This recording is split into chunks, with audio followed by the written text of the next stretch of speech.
So നമ്മൾ കഴിഞ്ഞ ക്ലാസ്സിൽ സിമ്പിൾ ഇൻട്രസ്റ്റ് പഠിച്ചു. സിമ്പിൾ ഇൻട്രസ്റ്റിൽ നമുക്കറിയാം നമ്മൾ ഇൻട്രസ്റ്റ് കാൽക്കുലേറ്റ് ചെയ്യുന്ന ഹോൾ പ്രിൻസിപ്പൽ എമൗണ്ടിനായിരിക്കും അല്ലെ. ആ ഒരു നമ്മൾ ഇനിഷ്യലി എത്രയാണോ നമ്മൾ എടുക്കുന്ന പ്രിൻസിപ്പൽ എമൗണ്ട് അതിലായിരിക്കും നമ്മൾ ടോട്ടൽ ഇൻട്രസ്റ്റും കാൽക്കുലേറ്റ് ചെയ്യുന്നത്. പക്ഷെ കോമ്പൗണ്ട് ഇൻട്രസ്റ്റ് വരുമ്പോൾ ചെറിയൊരു വ്യത്യാസമുണ്ട്, അതിവിടെ പറഞ്ഞിട്ടുണ്ട്. നമ്മൾ ലെൻഡ് ചെയ്യുന്ന മണി, ഇപ്പൊ money set to be lend at compound interest, നമ്മൾ കോമ്പൗണ്ട് ഇൻട്രസ്റ്റ് ഇല്ല പൈസ ലെൻഡ് ചെയ്യുകയാണ്, അതായത് ആൾക്കാർക്ക് കടം കൊടുക്കുകയാണെന്ന് വെച്ചോളൂ. അങ്ങനെ കൊടുക്കുമ്പോൾ ഇൻട്രസ്റ്റ് എങ്ങനെയാണ് കാൽക്കുലേറ്റ് ചെയ്യുന്നത് കോമ്പൗണ്ട് ഇൻട്രസ്റ്റിൽ?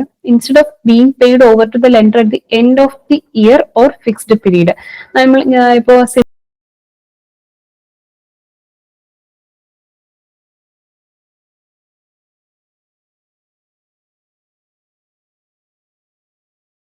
സിമ്പിൾ ഇൻട്രസ്റ്റിൽ വരുമ്പോഴത്തേക്കും P into R into T divided by 100 ആവരുത് അല്ലെ. അപ്പൊ ഇവിടെ എന്താ ചെയ്യുന്നത് വെച്ചാൽ ഈ എമൗണ്ട് ഫിക്സ്ഡ് ആയിട്ടിരിക്കും. നമ്മൾ എത്രയാണോ ആദ്യം കടം കൊടുത്ത എമൗണ്ട് അത് അതുപോലെ തന്നെ ഇരിക്കും. ആൻഡ് ടൈം എന്ന് പറഞ്ഞാൽ ഇപ്പൊ ഞാൻ 3 വർഷത്തേക്കാണ് കൊടുക്കുന്നതെങ്കിൽ എന്റെ ഇൻട്രസ്റ്റ് അവസാനം 3 വർഷം കഴിയുമ്പോൾ എത്രയാവും എന്നുള്ളത് മാത്രമേ ഞാൻ നോക്കുള്ളൂ. ആ ഒരു ഫിക്സ്ഡ് പീരീഡ് കഴിയുമ്പോൾ എനിക്ക് ഇൻട്രസ്റ്റ് കൊടുക്കേണ്ടി വരും. അങ്ങനെയാണ് നമ്മൾ സിമ്പിൾ ഇൻട്രസ്റ്റിൽ കാൽക്കുലേറ്റ് ചെയ്യുന്നത്. പക്ഷെ കോമ്പൗണ്ട് ഇൻട്രസ്റ്റ് വരുമ്പോൾ എന്താണെന്ന് വെച്ച് കഴിഞ്ഞാൽ ഇവിടെ the interest instead of being paid over to the lender at the end of becomes due and is added to the principal, thus the amount after such period becomes the principal for the next period. ഇപ്പോ simple ഇൻട്രസ്റ്റിന്റെ case ഇതായിരുന്നു അല്ല നമ്മൾ പറഞ്ഞത്. ഇനി ഇതേപോലെ തന്നെ ഞാനിപ്പോ പറഞ്ഞു, ഇപ്പൊ 10% റേറ്റ് ആണ്, 3 വർഷത്തേക്ക് ഞാൻ ഇൻവെസ്റ്റ് ചെയ്യുവാണ് അല്ലെങ്കിൽ ഒരാൾക്ക് കടം കൊടുക്കുവാണ്. അവിടെ കോമ്പൗണ്ട് ഇൻട്രസ്റ്റ് എങ്ങനെ കാൽക്കുലേറ്റ് ചെയ്യുന്നു ചോദിച്ചു കഴിഞ്ഞാൽ നമ്മൾ ഫസ്റ്റ് ഇയറിലെത്തേക്ക് ഇയർ 1 നമുക്ക് 3 വർഷം ഉണ്ട് അല്ലെ. Year 1, year 2, year 3. നമ്മൾ ഫസ്റ്റ് ഇയറിലത്തേക്ക് ഈ പ്രിൻസിപ്പൽ എമൗണ്ട്, ഞാനിപ്പോ ഒരു 10,000 റുപ്പീസ് ആണ് കടം കൊടുത്തത് വെച്ചു. അപ്പൊ ഈ ഒരു എമൗണ്ടിൽ ഞാൻ ഫസ്റ്റ് എന്ത് ചെയ്യും, എന്റെ ഇൻട്രസ്റ്റ് കാൽക്കുലേറ്റ് ചെയ്ത് ഇവിടെ വരും. പക്ഷെ ഞാൻ ഇവിടെ പേ ചെയ്യുമോ? ഇല്ല. ഇവിടെ ആ ഇൻട്രസ്റ്റ്, അപ്പൊ ഞാൻ ഇവിടെ പ്രിൻസിപ്പൽ എമൗണ്ട് പ്ലസ് എന്റെ ഇൻട്രസ്റ്റും കൂടെ ചേർത്തിട്ടായിരിക്കും ഈ വർഷം അവസാനം വരുന്ന എന്റെ എമൗണ്ട് വരുന്നത്. ഈ എമൗണ്ട് വന്നിട്ട് ഇന്ന് ഞാൻ A1 എന്ന് കൊടുക്കുകയാണ്. ഈ എമൗണ്ടിലായിരിക്കും നമ്മൾ അടുത്ത വർഷം എന്ത് ചെയ്യുന്നത്, ഇൻട്രസ്റ്റ് കാൽക്കുലേറ്റ് ചെയ്യുന്നത്. അതായത് ഇനി നമ്മൾ പി എന്ന എമൗണ്ട് എടുക്കൂല. പി എന്ന് പറയുന്നത് നമ്മൾ 10,000 ആണ്. ഈ 10,000ന്റെ കൂടെ ഒരു വർഷത്തെ ഇൻട്രസ്റ്റും കൂടെ നമ്മളിലേക്ക് ആഡ് ആവും. ആ ആഡ് ആയ ഇൻട്രസ്റ്റും കൂടെ ചേർത്ത എമൗണ്ട് A1 എന്ന് പറയുന്ന എമൗണ്ട് ആണ് നമ്മൾ അടുത്ത വർഷം ഇൻട്രസ്റ്റ് കാൽക്കുലേറ്റ് ചെയ്യാനായിട്ട് എടുക്കുന്നത്. അപ്പൊ നമ്മൾ നമ്മൾ മേടിച്ച എമൗണ്ടിനെക്കാളും ആ എമൗണ്ട് കൂടിയല്ലേ, അതിലാണ് നമ്മൾ അടുത്ത് വീണ്ടും ഇൻട്രസ്റ്റ് കാൽക്കുലേറ്റ് ചെയ്യുന്നത്. അത് I2 എന്ന് കൊടുക്കാം. അപ്പൊ എനിക്ക് അടുത്ത് കിട്ടുന്ന സമംന്ന് A2 ആണ്. അപ്പൊ ഈ വർഷം കഴിയുമ്പോഴത്തേക്കും ഈ എമൗണ്ടിന് എടുത്തിട്ടാണ് ഞാൻ അടുത്ത് എന്ത് ചെയ്യുന്നത്, പ്രിൻസിപ്പൽ ആയിട്ട് എടുത്ത് ഇൻട്രസ്റ്റ് കാൽക്കുലേറ്റ് ചെയ്യുന്ന I3. അങ്ങനെ ഫൈനലി എനിക്ക് A3 കിട്ടും. അതാണ് എനിക്ക് അവസാനമായിട്ട് കൊടുക്കേണ്ട പലിശ ചേർത്തിട്ട് എനിക്ക് കൊടുക്കേണ്ട ഫൈനൽ എമൗണ്ട് എന്ന്. അപ്പൊ ഇവിടെ നിന്ന് പറഞ്ഞാൽ 3 തവണ ഇൻട്രസ്റ്റ് കാൽക്കുലേറ്റ് ചെയ്യുന്നത്, ഇതിനാണ് നമ്മൾ കോമ്പൗണ്ടിങ് എന്ന് പറയുന്നത്. ഓക്കെ. അപ്പോൾ ഇത് കണ്ടുപിടിക്കാൻ നമുക്ക് ഇക്വേഷൻ ഒക്കെ ഉണ്ട്. ഇങ്ങനെ ഓരോ 3 വർഷവും നമ്മൾ ഇതിന് ഇൻട്രസ്റ്റ് കാൽക്കുലേറ്റ് ചെയ്ത് ആഡ് ചെയ്ത് ചെയ്യേണ്ട ആവശ്യമില്ല. നമുക്ക് ഒരു ഇക്വേഷൻ അവർ തന്നിട്ടുണ്ട്.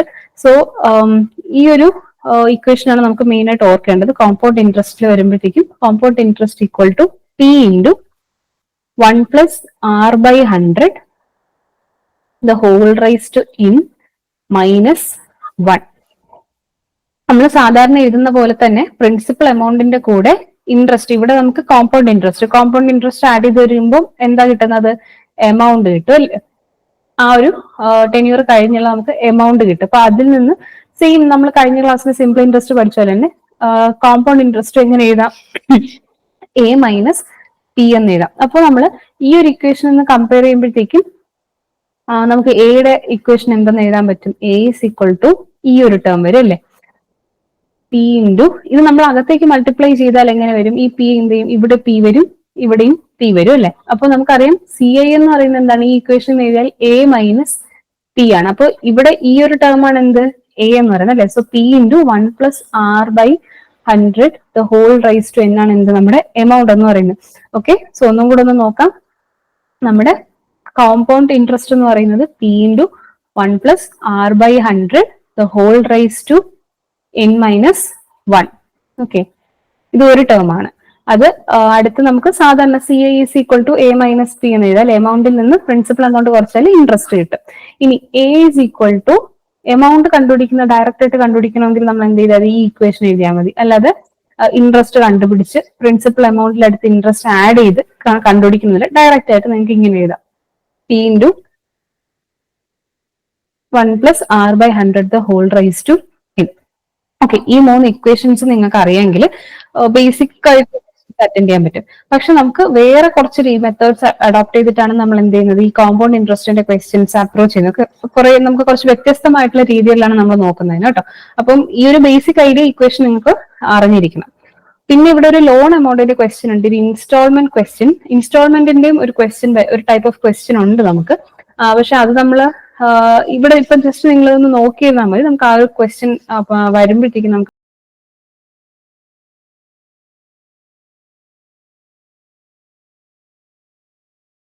അത് എങ്ങനെ ചെയ്യും എന്നുള്ളത് നോക്കാം കേട്ടോ. പിന്നെ വരുന്നത് നെക്സ്റ്റ് വരുന്നത് difference between compound interest and simple interest. Compound ഇൻട്രസ്റ്റും സിമ്പിൾ ഇൻട്രസ്റ്റും തമ്മിലുള്ള ഡിഫറൻസ് ആണ്. ഇത് ഇമ്പോർട്ടന്റ് ആണ്. ഇതും ഇതുപോലെ നിങ്ങൾ ബൈഹാർട്ട് ചെയ്യേണ്ട ഒരു ക്വസ്റ്റ്യൻ ആണ്, ഇക്വേഷൻ ആണ്. ബൈഹാർട്ട് ചെയ്തില്ലെങ്കിലും കുഴപ്പമില്ല. നിങ്ങൾക്ക് എന്തറിയാം, ഈ രണ്ട് ഇക്വേഷൻസ് അറിയാം. എസ് ഐ എന്ന് പറയുന്നത് PRT/100 ആണ്. സി ഐ എന്ന് പറയുന്നത് P × 1 + R/100 the whole raise to -1. അപ്പൊ ഇതിനെ രണ്ടിനെ സബ്ട്രാക്ട് ചെയ്യുമ്പോൾ നിങ്ങൾക്ക് സിംപ്ലിഫൈ ചെയ്ത് ഇങ്ങനെ ഒരു ഇക്വേഷൻ ആണ് കിട്ടുന്നത്. ഓക്കെ, ഇത് നിങ്ങൾക്ക് ഇപ്പൊ കാണാതെ പഠിച്ചില്ലെങ്കിലും ഒറ്റ സെക്കൻഡിൽ എഴുതാം. പക്ഷെ ലൈക്ക് ആ ഒരു മൈൻഡ് കാൽക്കുലേഷൻ ഉണ്ടെങ്കിൽ നിങ്ങൾക്ക് ഡയറക്റ്റ് ആയിട്ട് അവിടെ എഴുതാമെന്നാണ്. പക്ഷെ ഇങ്ങനെ ഡയറക്റ്റ് ക്വസ്റ്റ്യൻസ് ചോദിക്കാൻ ചാൻസ് കുറവാണ്. ഇതിന്റെ ആപ്ലിക്കേഷൻ ചോദിക്കുമ്പോൾ അതിന് കുറച്ചുകൂടി സിംപ്ലിഫൈഡ് വേർഷൻസ് ഉണ്ട്. അത് അടുത്ത സ്ലൈഡിൽ വെച്ചിട്ടുണ്ട് കേട്ടോ, നമ്മൾ ഇവിടെ പറയുന്നുണ്ട്. അപ്പൊ അവിടെ നോക്കാം. സോ ഇവിടെ ഒന്ന് രണ്ട് ഇതുപോലത്തെ അഡീഷണൽ ഇക്വേഷൻസ് ആണ്. ഇതും നിങ്ങൾ കാണാതെ പഠിക്കണം എന്ന് ഞാൻ പറയുന്നില്ല. കാരണം ഇങ്ങനത്തെ ക്വസ്റ്റ്യൻസ് നമ്മൾ ഡയറക്റ്റ് എൻകൗണ്ടർ ചെയ്യുമ്പോൾ നിങ്ങൾക്ക് ചിലർക്ക് ബൈഹാർട്ട് ചെയ്യുന്നത് ഈസി ആയിരിക്കും. അങ്ങനെയുള്ളത് ഈ ഇക്വേഷൻസ്, നിങ്ങൾക്കുള്ള ഇക്വേഷൻസ് ഒക്കെ വേണമെങ്കിൽ ബൈഹാർട്ട് ചെയ്ത് വെച്ചോളൂ. It's okay. കാരണം നമുക്കറിയാം, ഒരു ഇക്വേഷൻ നമുക്ക് ബൈഹാർട്ട് ആയിട്ട് അറിയെങ്കിൽ ഡയറക്റ്റ് സബ്സ്റ്റിറ്റ്യൂട്ട് ചെയ്ത് കണ്ടുപിടിക്കാൻ പറ്റും അല്ലേ. അപ്പൊ നിങ്ങൾക്ക് വേണമെങ്കിൽ ബൈഹാർട്ട് ചെയ്യാം. അതർവൈസ് നമുക്ക് ഇത് വരുന്ന ക്വസ്റ്റ്യൻസ് ഒക്കെ കുറച്ചുകൂടെ പല മെത്തേഡ്സ് ഉണ്ട്. അത് ആ ഒരു ക്വസ്റ്റ്യൻ എക്സ്പീരിയൻസ് ചെയ്യുമ്പോൾ നിങ്ങൾക്ക് മനസ്സിലാവും. ബട്ട് എന്തായാലും ഇക്വേഷൻസ് ഞാനൊന്ന് പറഞ്ഞു പോവാം. സോ ഫസ്റ്റ് കേസ് ഇവിടെ പറഞ്ഞ when interest is compounded half yearly, നമ്മൾ ഇൻട്രസ്റ്റ് കാൽക്കുലേറ്റ് ചെയ്യുന്നത് ഹാഫ് ഇയർലി ആണ്. കോമ്പൗണ്ടഡ് ഹാഫ് ഇയർലി ആണെങ്കിൽ അവിടെ എമൗണ്ട് എങ്ങനെ കണ്ടുപിടിക്കും? സാധാരണ എമൗണ്ടിന്റെ ഇക്വേഷൻ നിന്ന് P × 1 + R/100 the whole raise to n എന്നാണ് അല്ലെ. അപ്പൊ ഇവിടെ ഹാഫ് ഇയർലി ആകുമ്പോൾ എന്താ വ്യത്യാസം വന്നേ? ഇവിടെ നമ്മൾ ഇതിനെ മൾട്ടിപ്ലൈ ചെയ്ത് എടുത്തു കഴിഞ്ഞാൽ 100 + R/100 എന്ന് വരും അല്ലെ, ഇതിനകത്തുള്ള ഈ ഒരു ടേം എന്ന് പറയുന്നത്. പക്ഷെ ഇവിടെ എങ്ങനെയാ മാറിയത്? A = P × 200 + R/200 the whole raise to 2n എന്ന് വരും. ഓക്കെ, അങ്ങനെയാണ് ചേഞ്ച് വരുന്നത്. ഇനി സെക്കൻഡ് കേസ് ക്വാർട്ടർലി നമ്മൾ ചെയ്യുവാണെങ്കിൽ ഇതിന് പകരം എന്ത് വരും? R/400 വരും. നമ്മൾ ഈ 200 എഴുതിയെടുത്ത് 400 വരും. ഇവര് അകത്തേക്ക് എഴുതിയിട്ടില്ല എന്നേ ഉള്ളൂ. ജസ്റ്റ് സെയിം തന്നെയാണ്. 200ന്റെ സ്ഥാനത്ത് ഇവിടെ 400 വന്നേ ഉള്ളൂ. പിന്നെ ഹോൾ റൈസ് ടു 4n വരുന്നു. ഓക്കെ, അപ്പൊ ഇങ്ങനത്തെ ഇക്വേഷൻ ആണ് ഈ രണ്ട് കേസും. ഇതിപ്പോ ഇക്വേഷൻ അറിഞ്ഞില്ലെങ്കിൽ നിങ്ങൾക്ക് കുഴപ്പമില്ല, അല്ലാതെ തന്നെ ഡയറക്റ്റ് ആയിട്ട് നിങ്ങൾക്ക് സോൾവ് ചെയ്യാനായിട്ട് പറ്റും. ഓക്കെ, സോ ബൈഹാർട്ട് ചെയ്യേണ്ട എന്ന് എന്റെ ഒരു റെക്കമെൻഡേഷൻ, ബിക്കോസ് നമുക്ക് ഡയറക്റ്റ് സിമ്പിൾ ആയിട്ട് ചെയ്യാൻ പറ്റിയ ക്വസ്റ്റ്യൻ. പിന്നെ ഒരെണ്ണം പറഞ്ഞിട്ടുള്ളത് ഈ ഒരു ഫസ്റ്റ് റേറ്റ് ഓഫ് ഇൻട്രസ്റ്റ് 3 വർഷത്തേക്ക്, ഇപ്പൊ ഫോർ എക്സാമ്പിൾ 3 വർഷത്തേക്കാണ് നമ്മൾ ഇൻട്രസ്റ്റ് കാൽക്കുലേറ്റ് ചെയ്യുന്നത്. അങ്ങനെയാണെങ്കിൽ റേറ്റ് ഓഫ് ഇൻട്രസ്റ്റ് 3 വർഷത്തേക്കും ഡിഫറെന്റ് ആണ്. അതായത് R1%, R2% എല്ലാം സെയിം അല്ല, ഡിഫറെന്റ് ആണ്. ഫസ്റ്റ് ഇയറിൽ ഒരു 5% ആണെങ്കിൽ സെക്കൻഡ് ഇയർ വരുമ്പോൾ കോമ്പൗണ്ട് ചെയ്യുന്ന ഒരു 3%. എങ്ങനെ വ്യത്യാസം ഉള്ളതാണെങ്കിൽ അവിടെ നമ്മൾ എമൗണ്ട് എങ്ങനെ കാൽക്കുലേറ്റ് ചെയ്യും? എമൗണ്ട് = P കോമൺ ആണ്, അത് അങ്ങനെ തന്നെ കിടക്കും. 1 + നമ്മൾ R/100 the whole raise to n എന്നായിരുന്നു. പക്ഷെ ഓരോ വർഷം മാറുവാണെങ്കിൽ നമ്മൾ ഹോൾ റൈസ് ടു n എന്നൊരു സാധനം വേണ്ട. ഓരോ വർഷത്തേക്ക് നമ്മൾ ഓരോ ടേം ആയിട്ട് എഴുതും. ആൻഡ് ആറിന്റെ സ്ഥാനത്ത് നമ്മൾ ഓരോ ചേഞ്ച് ചെയ്യുന്ന ആ റേറ്റ് എഴുതും. 1 + R1/100 × 1 + R2/100 × 1 + R3/100 ഇങ്ങനെ എഴുതി നമുക്ക് പോവാം. ഓക്കെ, സോ ഇങ്ങനെ ഈ ഒരു കേസ് നിങ്ങൾ നോട്ട് ചെയ്ത് വെച്ചിരിക്കുക. പക്ഷെ ഇതൊക്കെ കുറച്ച് സിമ്പിൾ ആയിട്ടുള്ള കാര്യങ്ങളാണ്. ഇങ്ങനത്തെയൊക്കെ നമുക്ക് എക്സാമിന് ലക്ക് ഉണ്ടെങ്കിൽ ചോദിക്കാം. ബട്ട് നമ്മൾ കുറച്ചുകൂടെ ലെവലുള്ള ക്വസ്റ്റ്യൻസ് ഒക്കെ പ്രാക്ടീസ് വേണം ഈ എക്സാമിന് ചെയ്യേണ്ടതായിട്ടുള്ള. ഓക്കെ, പിന്നെ കുറച്ച് ഇമ്പോർട്ടന്റ് പോയിന്റ്സ് ഇവിടെ പറയുന്നുണ്ട്. നമ്മൾ ഒരു പെർട്ടിക്കുലർ സമ്മില്, ഫോർ എക്സാമ്പിൾ ഇപ്പൊ P സെയിം ആണ്, R സെയിം ആണ്, ടൈം സെയിം ആണ്, ഇത് മൂന്നും സെയിം ആണെങ്കിൽ നമ്മൾ കാൽക്കുലേറ്റ് ചെയ്യുമ്പോൾ കോമ്പൗണ്ട് ഇൻട്രസ്റ്റും സിമ്പിൾ ഇൻട്രസ്റ്റും കാൽക്കുലേറ്റ് ചെയ്ത് കഴിഞ്ഞാൽ സിമ്പിൾ ഇൻട്രസ്റ്റിനെക്കാളും കൂടുതലായിരിക്കും കോമ്പൗണ്ട് ഇൻട്രസ്റ്റ് അല്ലെ. കാരണം എന്താ? ഓരോ വർഷം കഴിയുമ്പോൾ നമ്മുടെ പ്രിൻസിപ്പൽ എമൗണ്ട് സിമ്പിൾ ഇൻട്രസ്റ്റിൽ വരുമ്പോൾ മാറുന്നില്ല. സിമ്പിൾ ഇൻട്രസ്റ്റ് എന്താണ്? ഫസ്റ്റ് എടുത്ത എമൗണ്ട് സെയിം ടെന്യൂറിന് ഫുൾ സെയിം ആയിട്ട് തന്നെ കിടക്കും. അപ്പൊ നമുക്ക് കിട്ടുന്ന ഇൻട്രസ്റ്റ് കോമ്പൗണ്ട് ഇൻട്രസ്റ്റിനെക്കാളും ചെറുതായിരിക്കും. കാരണം ഇവിടെ നിന്ന് പ്രിൻസിപ്പൽ എമൗണ്ട് ഒരു പീരീഡ് കഴിയുമ്പോഴത്തേക്ക് മാറുന്നതെന്ന് വെച്ച് കഴിഞ്ഞാൽ കുറയുന്നതല്ല, കൂടിക്കൊണ്ടേയിരിക്കും അല്ലെ. അപ്പൊ ആ ഒരു പ്രിൻസിപ്പൽ എമൗണ്ട് കൂടി വരുമ്പോൾ പലിശ അതിനനുസരിച്ച് കൂടും. So total compound interest calculate ചെയ്യുമ്പോൾ സിമ്പിൾ ഇൻട്രസ്റ്റിനെക്കാളും എപ്പോഴും കൂടുതലായിരിക്കും. Compound interest is always greater than simple interest. പിന്നെ നമ്മൾ പറഞ്ഞു ഇപ്പം കോമ്പൗണ്ടഡ് ആനുവലി അല്ലെങ്കിൽ കോമ്പൗണ്ടഡ് ഹാഫ് ഇയർലി അങ്ങനെയൊക്കെ ടേംസ് വരില്ലേ. അപ്പൊ എത്ര ടൈമിനാണോ നമ്മൾ ഈ ഒരു റേറ്റ് ഓഫ് ഇൻട്രസ്റ്റ് മാറി മാറി വരുന്നത്, നമ്മൾ എന്ന് വെച്ചാൽ ഇപ്പൊ ഇപ്പം ഞാൻ പറയുകയാണ് കോമ്പൗണ്ടഡ് ആനുവലി എന്ന് പറയുന്നത്. അപ്പൊ ഓരോ വർഷം കഴിയുമ്പോഴും ഞാൻ എന്ത് ചെയ്യും, എന്റെ പ്രിൻസിപ്പൽ എമൗണ്ട് മാറുവാണ്. അപ്പോൾ ഈ പ്രിൻസിപ്പൽ എമൗണ്ട് മാറുന്നത് എത്ര പീരീഡ് ഇടവിട്ടിട്ടാണോ ആ ഓരോ ടൈം പീരീഡിനെ നമ്മൾ കൺവേർഷൻ പീരീഡ് എന്നാണ് വിളിക്കുന്നത്. ഓക്കെ, കൺവേർഷൻ പീരീഡ് എങ്ങനെയൊക്കെ വരാം, ആനുവലി വരാം, ഹാഫ് ഇയർലി, ക്വാർട്ടർലി, മന്ത്ലി എങ്ങനെ വേണോ വരാം, അല്ലെങ്കിൽ 3 months ഇടവിട്ട്, 5 months ഇടവിട്ട് എങ്ങനെ വേണോ നമുക്ക് വരാം. പിന്നെ പറയുന്നത് there is no difference between simple interest and compound interest on any sum at the same rate per annum for 1 year if the interest is compounded annually.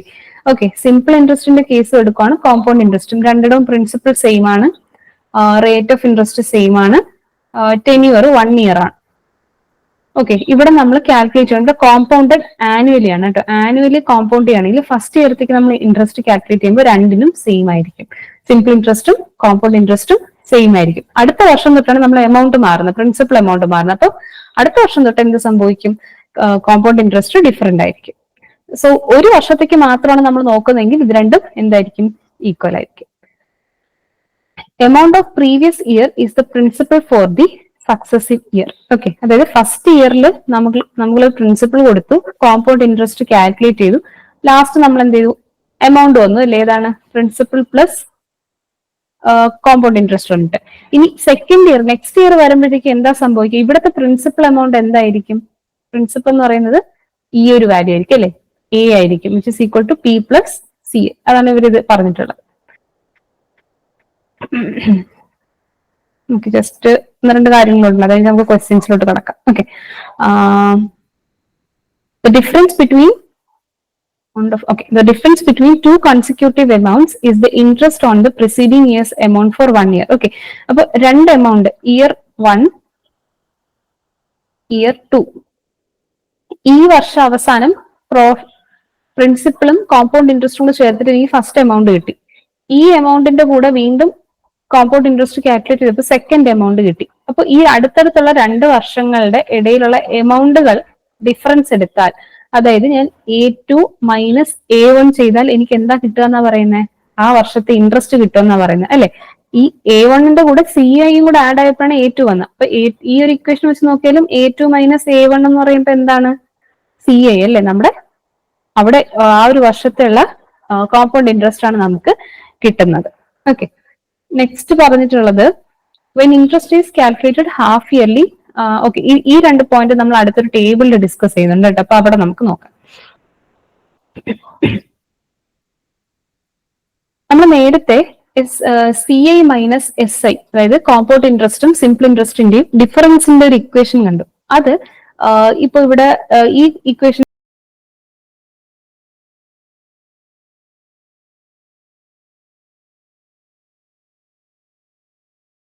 നിങ്ങൾ ബൈ ഹാർട്ട് ചെയ്യുന്നത് നല്ലതായിരിക്കും. Difference between compound interest and simple interest four 2 years and also for 3 years. 2 വർഷം വരുവാണെങ്കിലും 3 വർഷം വരുവാണെങ്കിലും equation എങ്ങനെയെന്ന് ചോദിച്ചിട്ടുണ്ട്. അപ്പൊ ആ ഇക്വേഷനാണ് ഇവിടെ പറഞ്ഞിട്ടുള്ളത്. It is equal to the simple interest for 1 year on 1 year's interest. നിങ്ങൾ ഇതൊന്നും വായിക്കേണ്ട, ആ ഇക്വേഷൻ ആണ് ഇവിടെ ഇമ്പോർട്ടൻസ് വരുന്നത്. അപ്പൊ ഒന്നുകിൽ ഈ ഒരു ഇക്വേഷൻ നിങ്ങൾ ഓർത്ത് വെച്ചിരിക്കുക, അല്ലെങ്കിൽ ഈ ഒരു ഇക്വേഷൻ ഓർത്ത് വെച്ചിരിക്കുക. Okay, PR² by 100, PR/100 the whole square എന്നോ, അല്ലെങ്കിൽ R into SI by 200 കേട്ടോ. അപ്പൊ ഇത് 2 yearsനാണ്. 3 yearsന് വരുമ്പോൾ ഇതാണ് equation, PR² 300 plus R/100 cube. Okay, അപ്പൊ ഈ രണ്ട് ഇക്വേഷൻ ഇമ്പോർട്ടന്റ് ആണ്. ചിലപ്പോൾ ഡയറക്റ്റ് സബ്സ്റ്റിറ്റ്യൂഷൻ നമുക്ക് ക്വസ്റ്റ്യൻസ് ചോദിക്കാനായിട്ടുള്ള ചാൻസസ് ഉണ്ട്. കാരണം ഇത് കമ്പൈൻഡ് ആയിട്ട്, കോമ്പൗണ്ട് ഇൻട്രസ്റ്റും സിമ്പിൾ ഇൻട്രസ്റ്റും കമ്പൈൻഡ് ആയിട്ട് വരുന്ന ഒരു ടൈപ്പ് ഓഫ് ഇക്വേഷൻ ആണ്. അപ്പൊ ഇത് ഇമ്പോർട്ടന്റ് ആണ്, നോട്ട് ചെയ്ത് പഠിക്കുക കേട്ടോ. ഇനി ഈ ഒരു കൺസെപ്റ്റ് ആണ്. ഇത് ആക്ച്വലി നമ്മൾ സിമ്പിൾ ഇൻട്രസ്റ്റിൽ ഇന്നലെ ജസ്റ്റ് ഒന്ന് പറഞ്ഞു പോയ ഒരു കാര്യമാണ്. പക്ഷെ ഞാൻ ജസ്റ്റ് ഇത് നിങ്ങൾക്ക് ചിലപ്പോൾ ഡൗട്ട് വരാൻ ചാൻസ് ഉള്ളതുകൊണ്ട് ഇത് ഒരു ടേബിളും കൂടെ നിങ്ങൾക്ക് വച്ചിട്ടുണ്ട്. അതായത് നമ്മളിപ്പോ ഇൻട്രസ്റ്റ് കാൽക്കുലേറ്റ് ചെയ്യുന്ന ഒരു പെർട്ടിക്കുലർ ടൈം പീരീഡിലായിരിക്കും അല്ലെ, അതായത് ആനുവലി ആകാം, അല്ലെങ്കിൽ ക്വാർട്ടർലി ആകാം, ഹാഫ് ഇയർലി ആകാം, അല്ലെങ്കിൽ ഇത്ര മന്ത്സ് ഇടവിട്ട്, അങ്ങനെയൊക്കെ നമുക്ക് പറയാം. അപ്പൊ അവിടെ ഞാൻ പറഞ്ഞു എന്താ സംഭവിക്കുക, സിമ്പിൾ ഇൻട്രസ്റ്റിൽ നമുക്ക് അവിടെ വലിയ വേരിയേഷൻ ഒന്നും വരാൻ പോകില്ല, കാരണം അവിടെ എന്ത് ചെയ്യും, ഫാക്ടേഴ്സ് എല്ലാം ക്യാൻസൽ ആയിട്ട് പോകും. പക്ഷെ ആ ഫാക്ടർ എങ്ങനെ വരുന്നു എന്നുള്ളത് ഒന്ന് കാൽക്കുലേറ്റ് ചെയ്യുന്നത് നല്ലതായിരിക്കും, കാരണം ഇത് വെച്ചിട്ടാണ് നമ്മൾ എന്ത് ചെയ്യുന്നത്, കോമ്പൗണ്ട് ഇൻട്രസ്റ്റിൽ അതിന് ഇമ്പോർട്ടൻസ് ഉണ്ട് കേട്ടോ. അപ്പൊ അങ്ങനെ കാൽക്കുലേറ്റ് ചെയ്ത് നമ്മൾ ചെയ്യുന്നതിന് ഇവിടെ വാല്യൂ ഉള്ളതുകൊണ്ട് തന്നെ ഇവിടെ നമ്മളൊന്ന് സ്ട്രെസ് ചെയ്തത് നോക്കണം. അപ്പൊ ജസ്റ്റ് വേറെ ഒന്നുമില്ല, നമ്മൾ ഈ ഓരോ ഏത് രീതിയിലാണോ ഈ ഇൻട്രസ്റ്റ് കാൽക്കുലേറ്റ് ചെയ്യുന്നത്, ഓക്കെ, അപ്പൊ അങ്ങനെ വരുമ്പോൾ അതിനൊരു ഫാക്ടർ എന്നൊരു സംഭവമുണ്ട്. ഫാക്ടർ വേറെ ഒന്നുമല്ല, എത്ര മാസമാണോ, അതായത് ഇപ്പൊ നമുക്ക് ഈ പറയുന്നത് ഹാഫ് ഇയർലി ആകാം, ക്വാർട്ടർലി ആകാം, 9 months, 8 months, ഈ പറയുന്ന ടൈം പീരീഡിന് നമ്മൾ മന്ത്സിൽ എടുക്കും, എത്ര മന്ത്സ് എന്നുള്ളത് നോക്കും. പിന്നെ എത്ര, നമ്മൾ ഒരു വർഷത്തിൽ എത്ര മന്ത്സ് ആണുള്ളത്, 12 മാസമുണ്ട്. അപ്പോൾ ഇതിന് കറസ്പോണ്ടിങ് ആയിട്ട് നമ്മളൊരു ഫാക്ടർ കണ്ടുപിടിക്കും, ഗിവൺ മന്ത്സ് ബൈ 1 ഇയറിലുള്ള ടോട്ടൽ നമ്പർ ഓഫ് മന്ത്സ്. അതായത് ഇപ്പൊ 6 months പറയുകയാണെങ്കിൽ 6/12 വരും. 7 months ആണ് പറയുന്നെങ്കിലോ 7/12. 11 months ഇടവിട്ടാണ് ഇൻട്രസ്റ്റ് കാൽക്കുലേറ്റ് ചെയ്യുന്നതെങ്കിലോ 11/12. അപ്പൊ ഇങ്ങനെ നമുക്ക് എഴുതാൻ പറ്റണം. ഇതാണ് നമ്മുടെ ടൈം പീരീഡിന് കറസ്പോണ്ടിങ് ആയിട്ടുള്ള ഫാക്ടർ എന്ന് പറയുന്നത്. ഈ ഫാക്ടറിനെ മൾട്ടിപ്ലൈയോ ഡിവൈഡോ ചെയ്ത് കഴിഞ്ഞാൽ നമുക്ക് എന്ത് കിട്ടും, നമ്മുടെ റേറ്റ് പെർസെന്റും ടൈമും കിട്ടും. കാരണം നമുക്കറിയാം ഇവർ ടൈം പീരീഡ് പറയുന്നത് ഹാഫ് ഇയർലി കാൽക്കുലേറ്റ് ചെയ്യുന്നു, അല്ലെങ്കിൽ 9 months ഇടവിട്ട് കാൽക്കുലേറ്റ് ചെയ്യുന്നു എന്ന് പറയും. പക്ഷെ ഒരു റേറ്റ് ഒക്കെ തന്നിട്ടുള്ളത് പെർ ആനം ആയിരിക്കും അല്ലെ, ഒരു വർഷത്തേക്കുള്ള റേറ്റ് ആയിരിക്കും തന്നിരിക്കുന്നത്. അപ്പൊ നമ്മൾ എന്ത് ചെയ്യണം, ഒരു 9 മാസത്തേക്ക്, ഇപ്പൊ ഒരു വർഷം ഫുള്ള് നമ്മൾ കാൽക്കുലേറ്റ് ചെയ്യുവാണെങ്കിൽ അതിനാണ് 6 എന്ന് പറയുന്ന റേറ്റ് പെർസെന്റ്. പക്ഷെ 9 മാസത്തേക്ക് എടുക്കുവാണെങ്കിൽ അതിൽ ചെറിയൊരു ചേഞ്ച് വരും. അപ്പൊ അതിന് വേണ്ടി ആ ഒരു റേറ്റിൽ എത്ര ചേഞ്ച് വരും, ടൈമിന് എങ്ങനെ ചേഞ്ച് വരും, അത് ഇയേഴ്സിൽ നമുക്ക് കൊടുക്കണ്ടേ. അപ്പോൾ ആ ചേഞ്ച് ആണ് നമ്മൾ ഇവിടെ കാൽക്കുലേറ്റ് ചെയ്യുന്നത്. ഇപ്പൊ സിമ്പിൾ ആയിട്ട് ഒരു ടിപ്പ് പോലെ ഓർത്ത് വെച്ചിരുന്നാൽ മതി. നമ്മൾ ഫസ്റ്റ് എന്ത് ചെയ്യുക, ഫാക്ടർ കണ്ടുപിടിക്കാം. ഓക്കെ, ഫാക്ടർ കണ്ടുപിടിക്കാന്ന് വെച്ചാൽ ഗിവൺ മന്ത്സ് ബൈ 12, ഒരു വർഷത്തിൽ എത്ര മാസമുണ്ട്. അപ്പൊ നിങ്ങൾക്ക് ഒരു ഫാക്ടർ കിട്ടും, ഒരു നമ്പർ കിട്ടും. ഇനി റേറ്റ് എങ്ങനെയാ മാറുന്നത്, റേറ്റിന് ഇൻറ്റു ഫാക്ടർ ചെയ്യാം. ഓക്കെ, റേറ്റ് ഇൻറ്റു ഫാക്ടർ ചെയ്യുമ്പോൾ നമുക്ക് പുതിയ റേറ്റ് കിട്ടും.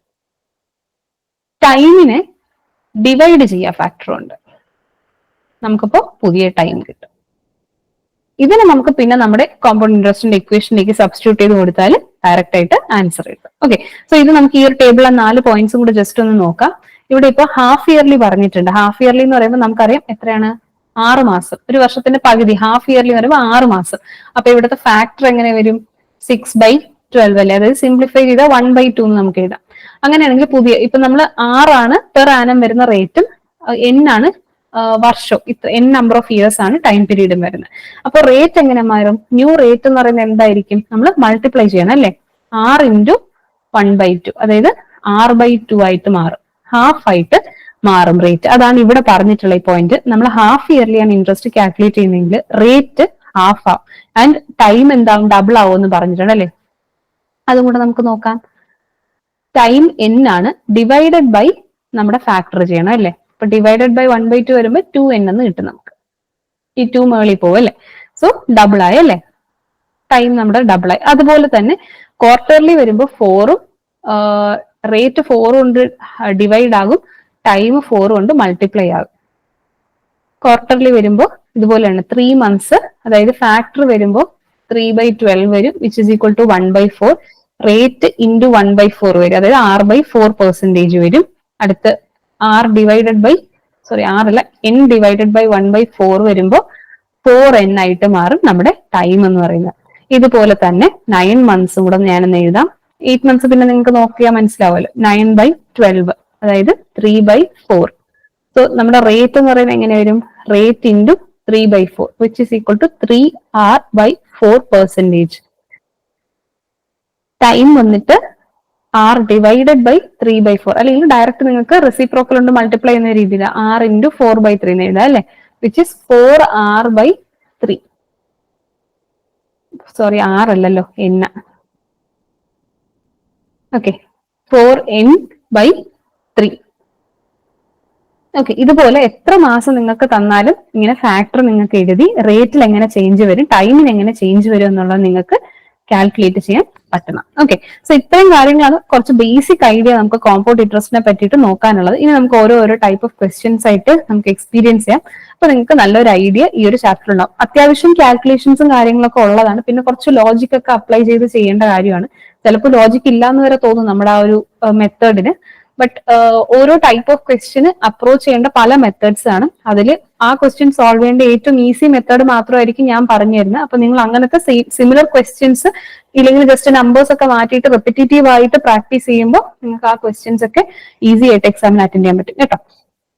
കുറച്ച് ക്വസ്റ്റ്യൻസ് റെപ്പിറ്റേഷൻ ആയിട്ട് വെക്കുന്നുണ്ട്. കാരണം എല്ലാ മോഡലും ജസ്റ്റ് ഒരു തവണ പറഞ്ഞു പോയാൽ നിങ്ങൾക്ക് ഭയങ്കര ഒരു ഹെക്ടിക് ആയിട്ട് തോന്നും. സോ കുറച്ച് ഈസ് ഓഫ് അണ്ടർസ്റ്റാൻഡിങ്ങിലാണ് ഞാൻ എടുത്തിട്ടുള്ളത് ക്വസ്റ്റ്യൻസ്. ബട്ട് ഇനി നമുക്ക് നോക്കാം. ഓക്കെ, സോ ഡൗട്ട് എവിടെയെങ്കിലും തോന്നുന്നുണ്ടെങ്കിൽ നിങ്ങൾ പോസ് ചെയ്തിട്ട് ചോദിക്കാം. ഞാൻ ഇപ്പോഴും എടുത്ത് ചോദിക്കത്തില്ല. സോ എന്തെങ്കിലും ഡൗട്ട് ഉണ്ടെങ്കിൽ ചോദിക്കാം കേട്ടോ. സോ യെസ്, നമുക്ക് ക്വസ്റ്റ്യൻസ് നോക്കാം.